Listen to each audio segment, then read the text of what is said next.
All right, folks, this is a video study guide for the ES8 Freshwater Resources Unit. This is basically me building a study guide with pen and paper. And if you would like, you can write what I write and draw what I draw, and then you have your own study guide to look at afterwards. So the first thing we're going to talk about in the Freshwater Resources Study Guide is water availability as far as fresh water. And the freshwater sources on planet Earth are finite. That means that fresh water is a limited resource. There is only a certain amount.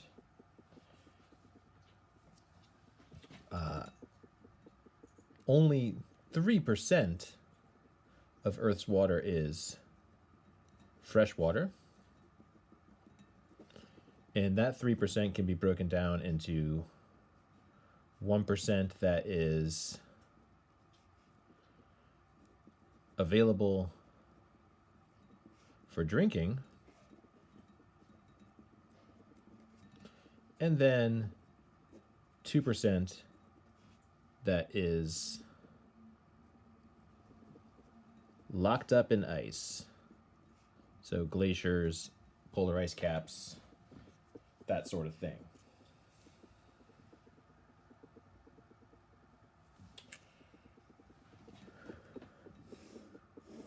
I want to talk a little bit about the water cycle. The water cycle involves surface water like lakes.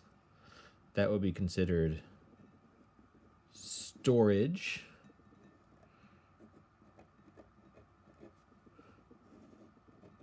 And then you have evaporation caused by the sun.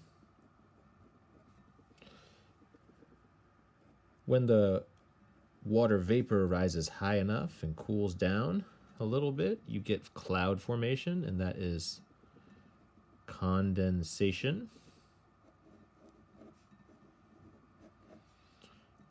And when the clouds get full, it rains or snows, and that is precipitation. All of the rainwater that hits the ground, it either seeps into the ground, and that is called infiltration, or sometimes percolation, or if it hits an impermeable surface where water cannot pass through, it can also be runoff.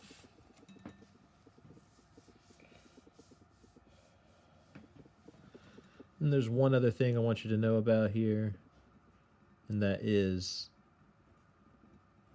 when plants put water back into the atmosphere, that is called transpiration. So there's other pieces of the water cycle that you might know about, but that is all I'm asking you to know for the test. Another thing you need to know for the freshwater resources test is you have to know about soil. Soil is a mix of minerals from broken up rocks, organic matter from dead organisms, as well as air and water.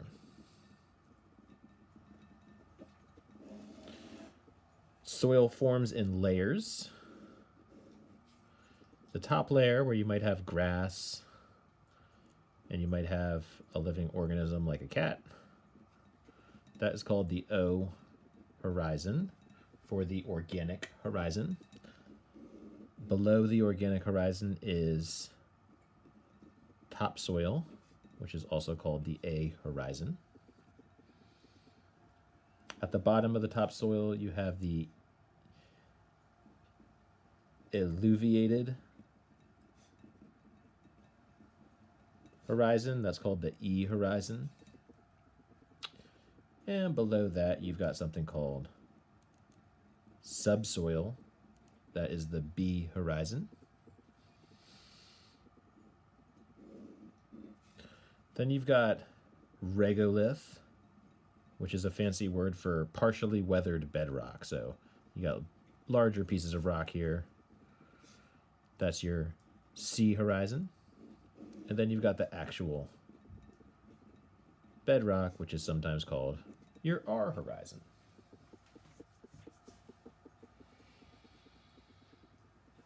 As you move from top to bottom, you get less life. All the living things are crawling around in the topsoil or walking around on the surface or growing in the surface. So you get less life, less nutrients,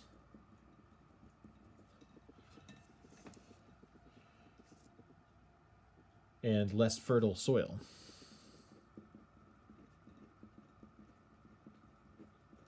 So you're going from basically like where all the life is to where no life is, and it's just solid rock, and it's a slow transition. Oh yeah, one other thing about topsoil. Topsoil contains the humus. The humus is dark, rich organic matter. It's really good for plants to grow. Most plants have their roots in the topsoil. You also find some worms crawling around in there, maybe some bunny rabbit burrows, etc. So the inorganic stuff comes from weathering and erosion of rocks. So weathering, erosion, transport, and then deposition, in that order, of rocky materials. Mixing with the organic matter is what creates the soil. It's important to know that there are two types of weathering. There is physical weathering, and then there is chemical weathering. Physical weathering is also called mechanical weathering, and it's just the physical breakdown of the rock, usually by wind and water and organisms.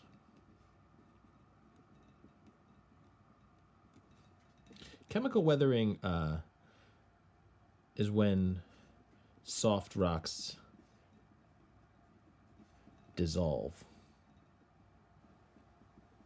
So normal rainwater is slightly acidic. Certain types of rock are made of minerals that will just kind of melt away when they're exposed to normal rainwater. And that's chemical weathering.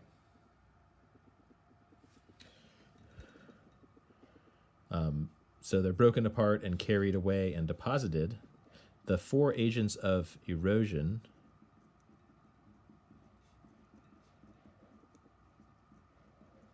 are wind,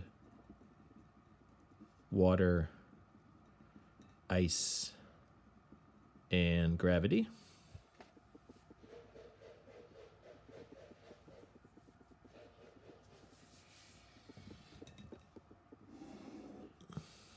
So, I'm going to jump to watersheds now. Here's my Virginia map. A watershed is an area of land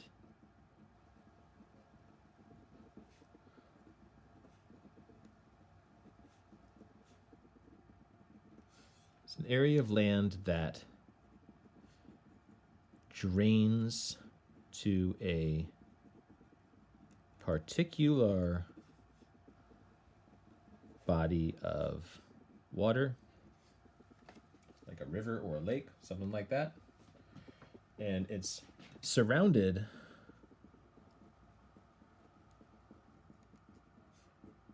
by a ridge. That's an area of high elevation around the edges of a watershed because water likes to go downhill, so everything that falls within that ridge goes to the same river or the same lake. In Virginia, there are 3 major watersheds. Any rainwater that falls in the northern part of the state goes to the Chesapeake Bay. In the southeastern part of the state, it goes to the North Carolina Sounds.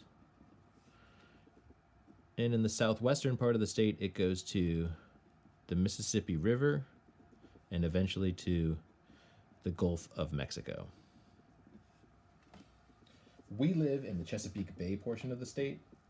Richmond is in the James River watershed, which is the largest watershed in Virginia. It takes up about that much. But then there's also some others in the Chesapeake Bay portion of the Virginia's watersheds. And the names of those rivers are Potomac, Rappahannock, probably spelled that wrong, the York, and the James, in that order, north to south. And I always remembered that by PRYJ, rivers flowing to the bay. Now, these watersheds, the Chesapeake Bay one, for example, stretches way outside the state. This is just the part of the Chesapeake Bay watershed that's in Virginia. The Chesapeake Bay watershed is part of 6 states. And just some of that intersects with Virginia. And the Mississippi River watershed is like a huge part of the Midwestern area of the United States. And just a tiny little bit of that watershed intersects with Virginia. Now we're going to jump to groundwater. It's important to know that there is a substantial amount of water stored underground. So if this is the surface, here's a well. A well, in order to be successful, has to reach the water table. That's the top of the groundwater.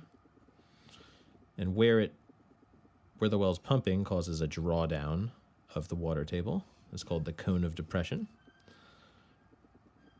So here's groundwater. You've got your well. You've got the surface. You've got the part with no water or very little water. That is called the zone of aeration. And then you've got the water table. That's where the water begins. And then you've got the zone of saturation.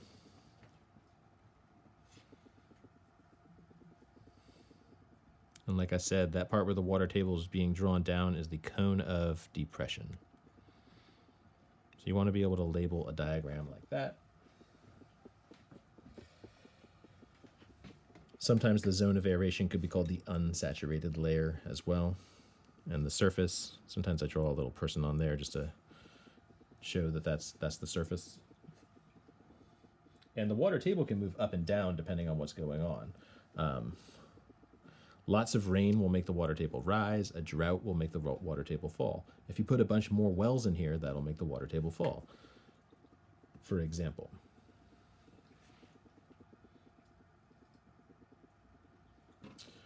So different kinds of rocks are either permeable or impermeable. Solid rock, your bedrock, that would be impermeable, meaning that water cannot pass through. But if you've got something like gravel, where you have well-sorted sediments that are roughly the same size, that's going to be permeable. Water can pass through. If you have a mix of sediments that are all different sizes, where there's tiny little sediments filling in the gaps between the larger sediments, that's going to be low permeability, maybe impermeable. And then you can also have something called creviced rock, where there's like sections of the rock that are open, but they're not connected. and that would also be impermeable. Even if some of the crevices are full of water, they're not connected, so water's not passing through.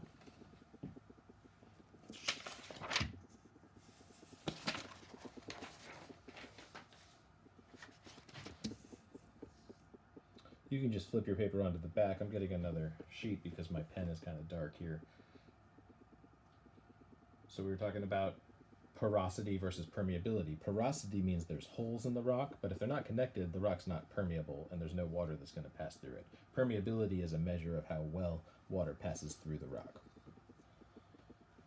And a rock can be porous but not permeable. Oh yeah, and then you can have something called an aquifer. So I'll draw my little stick figure here again on the surface, and here's the water table, and then maybe there's a layer of impermeable rock below the water table. And then if you have like a pocket down here of water, that's called an aquifer.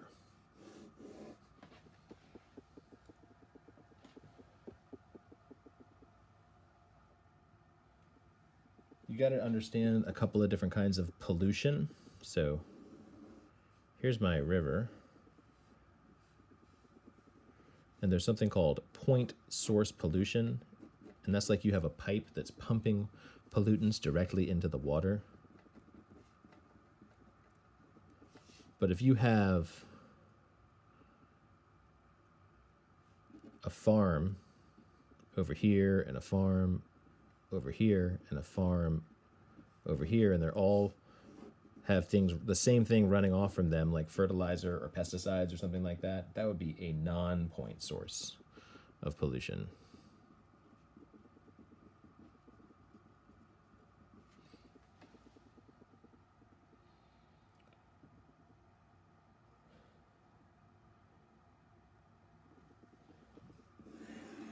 Another good thing to know is how rivers work. So where a river starts out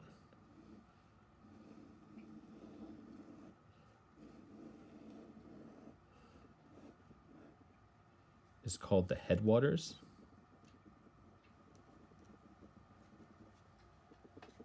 And the headwaters is a high energy environment, which means the sediments that are flowing with the water are all different sizes at that point. By the time you get down to this delta, which is at the mouth of a river or near an estuary where the river fans out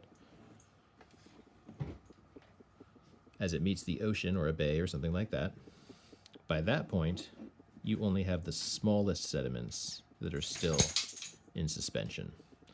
In the middle, you might have still a few big ones, but mostly small ones. So as you move from the headwaters to the mouth of the river, the largest sediments have fallen out of suspension early because we're going from a high energy environment to a low energy environment.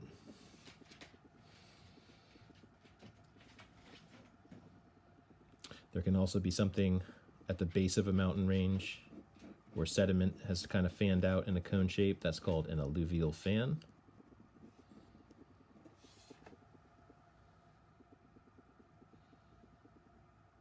This moving side to side through a flat plain, that's called a meander.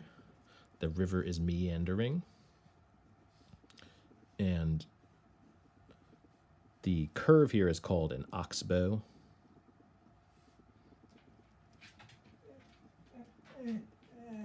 Oh, shush.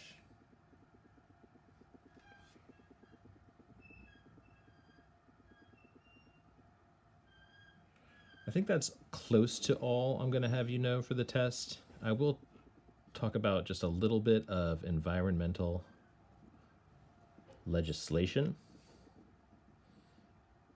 So throughout the 20th century, the 1900s, pollution was really, really bad up until like the 60s. And there were a few events that kind of contributed to the birth of what we call the environmental movement. like rivers catching fire, sending people into space, and like finally seeing a picture of Earth from outer space is known to have contributed to the environmental movement. The decline of organisms like birds due to DDT, that was an important environmental event that led to this environmental legislation. And you don't need to like memorize a whole bunch of them, but you probably should know that the EPA, the Environmental Protection Agency, was founded in 1970 by President Nixon, Tricky Dick, Richard Nixon, and the Clean Water Act was 1972. Now, there's also a Clean Air Act, there's CERCLA, there's a few different other environmental legislations that I mentioned in the notes, but these are the only ones I'm going to have you remember for the test. Let me just double check and make sure there's not anything else I ought to share with you from the study guide.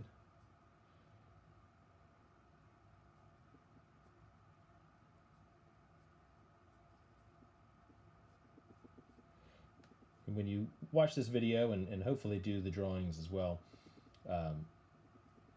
hopefully you're using that in addition to looking over your notes and looking at the study guide and taking my practice quizzes. But this does cover most of the topics that you need to know for the test coming up.